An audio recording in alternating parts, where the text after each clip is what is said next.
ito ang mga common na gulay dito sa Pakistan, lalo na ngayong winter. Ito yung carrots. Tingnan nyo ang carrots. Ang lalaki. Ang ganda ng pagkapula. Tapos itong cauliflower, 1 kilo. Tigo 1 kilo ito eh. Ayan. Pero napakamura ang mga gulay dito.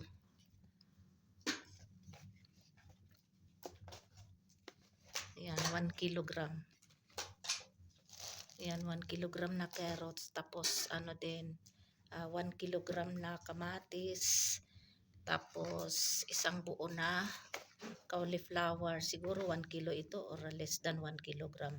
Tapos repolyo, isang buo na repolyo.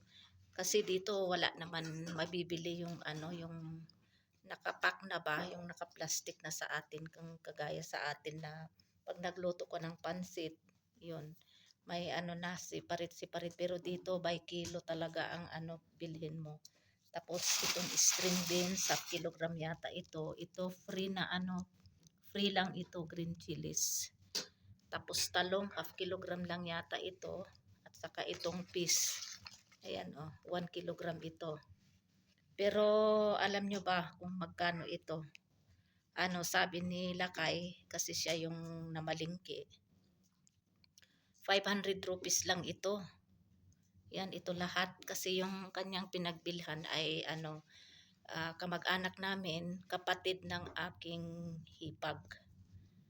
Kasi may vegetable at saka fruit shop siya, kaya doon siya bumili. Kaya binigyan siya ng discount. Ayan, ito, magkano lang ito, sabi niya ay ano eh, 500 rupees. Ito lahat. Pag kinonvert mo na ito sa peso, ay nasa 100 rupees lang. O, di ba? Kung diyan sa Pilipinas, makabili ba kayo ng ganito kadami na gulay na ano lang, ano 100 pesos lang ito pag kinonvert. Kasi times 5 eh. Malaki dito ang value ng ano ng pera, pagdating sa Pilipinas ay kukunti lang. So ang 500 rupees ay nasa 100 pesos. Ito 100 pesos lang ito. Pero itong 500 rupees malaki na ang value dito.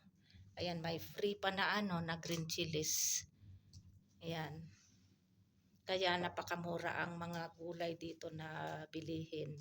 Pati yung mga prutas. Kaya lang hindi bumili sila kay ng mga prutas. Ito lang gulay. So bali ang lulutuin ko ngayon ay ito.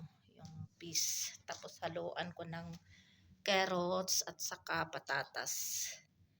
Ito naman, itong repolyo, kaya ako nagpabili, at saka itong beans at saka talong ay para ito sa aking paksiw pag ano, pag nakabili sila kay ng ano ng isda na may free na ulo.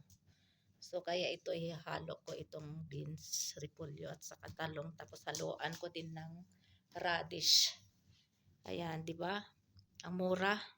Mura talaga dito sa Pakistan compare sa ano, kumpara dyan sa Pilipinas.